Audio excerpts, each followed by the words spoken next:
Salve, salve galera tributária! Nós vamos começar a falar de reforma tributária, hein? Estamos aí mudando um pouquinho de assunto, né?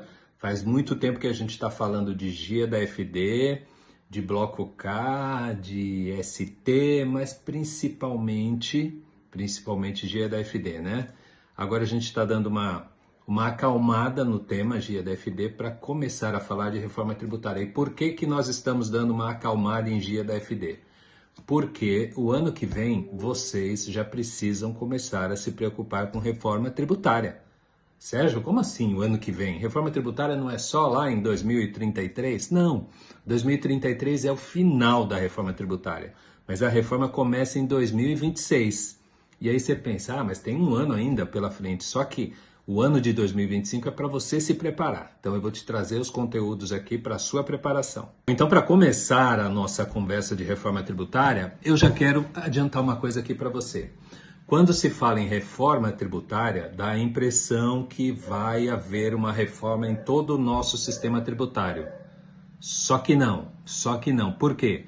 Porque no nosso sistema tributário nós temos impostos que incidem sobre consumo, impostos que incidem sobre a renda e impostos que incidem sobre patrimônio. Quando eu estou falando impostos, eu estou generalizando, incluindo impostos e contribuições, tá bom? Tributaristas que estejam me ouvindo, estou pensando nas contribuições também, é só para simplificar que o vídeo é 1 minuto. A reforma tributária acontece somente nos impostos sobre consumo. Imposto sobre a renda, imposto sobre patrimônio vai ter reforma depois, tá bom? Bom, então a reforma tributária vai acontecer sobre consumos, tributos que incidem sobre consumo. E sobre quais tributos? Então nós vamos ter a substituição do ICMS, do ISS, do PIS e do COFINS. Esses 4 serão substituídos. E o IPI? O IPI vai ter uma mudança, mas ele não será substituído. Nós vamos ter aí uma mudança na forma de tributação do IPI, tá ok? Então, para você guardar que imposto de renda não muda nada, INSS não muda nada, CSLL não muda nada, então continua existindo lucro real, lucro presumido, imposto sobre a folha de pagamento, só tributos sobre consumo, ICMS, ISS, PIS e COFINS.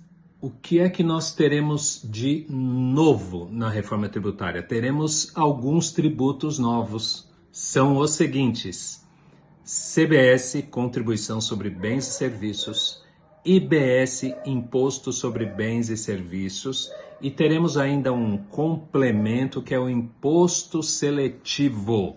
Então nós teremos um IVA que é chamado de IVA dual, porque ele é dividido em IBS e CBS, e teremos o imposto seletivo que é para alguns tributos, legal? Então só para você saber que ICMS e ISS serão substituídos pelo IBS, PIS e COFINS serão substituídos pela CBS.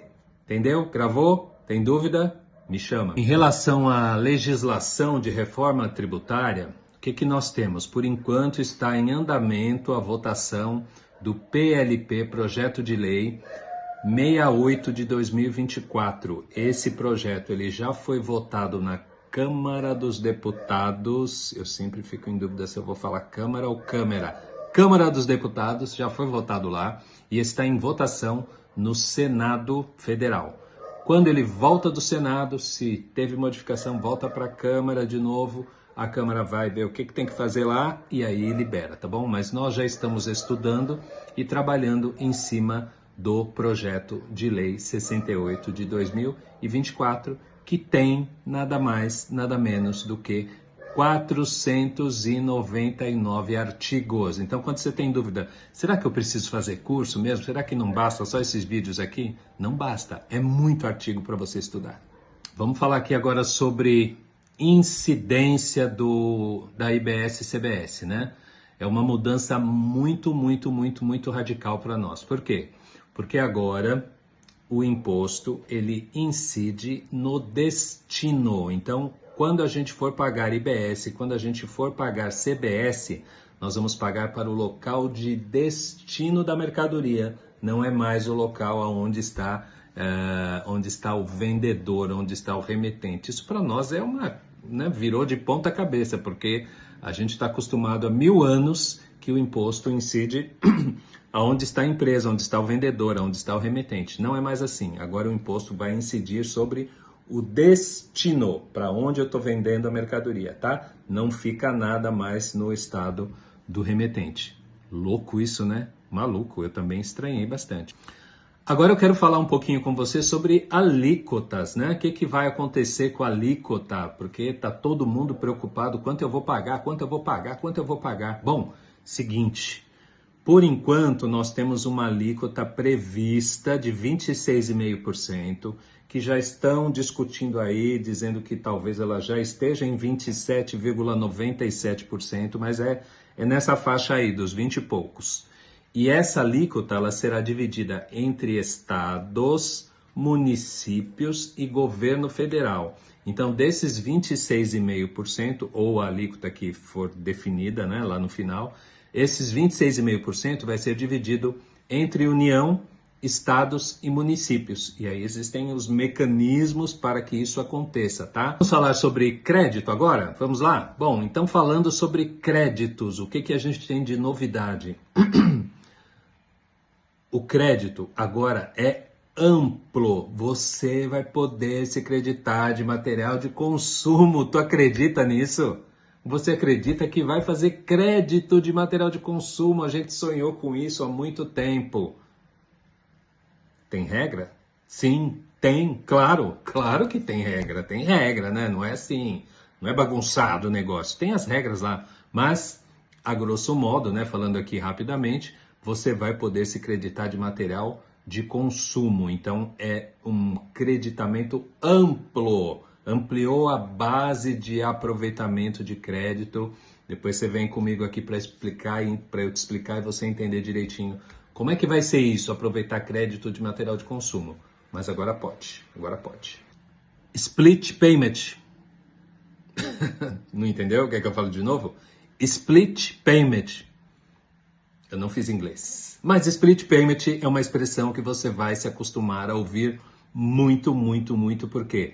Porque vai ser a principal forma de cobrança dos impostos doravante quando vier a reforma tributária. Porque o fisco ele está criando uma sistemática em que o imposto será cobrado no momento em que a nota for quitada. Você comprou uma mercadoria.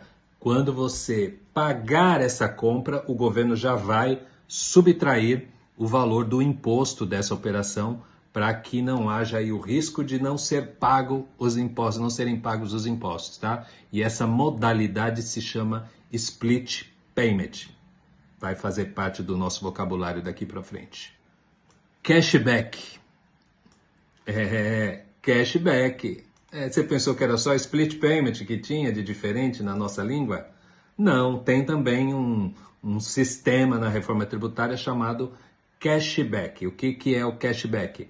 Será a possibilidade de algumas pessoas, alguns contribuintes, receberem de volta o valor dos impostos pagos nas compras que eles fizeram. Então, o governo está dizendo que para a população mais carente, ele vai devolver o valor do imposto que ela pagou. Ela foi lá, comprou um produto, naquele produto tinha imposto, ela vai no governo, o governo devolve para ela o valor do imposto. Então, cashback é a devolução do imposto pago. Aí tem todas as regras, mas é a devolução do imposto pago para as pessoas de baixa renda. Bacana isso, né? Vamos ver como é que vai funcionar, mas é uma ideia interessante.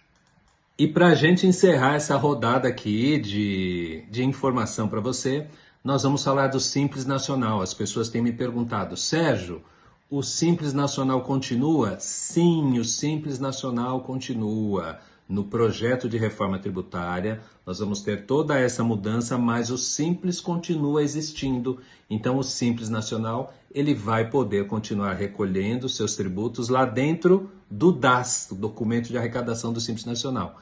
Então, o Simples Nacional continua. Tem umas questões muito importantes que eu discuto lá no meu curso, de cuidados que você precisa ter com os seus clientes do Simples. Muito importantes mesmo, mas só para você saber, o Simples continua existindo, tá bom? Tem dúvida? Me procura, me chama, manda mensagem, Põe sua dúvida aqui que a gente vai conversando. Fica com Deus.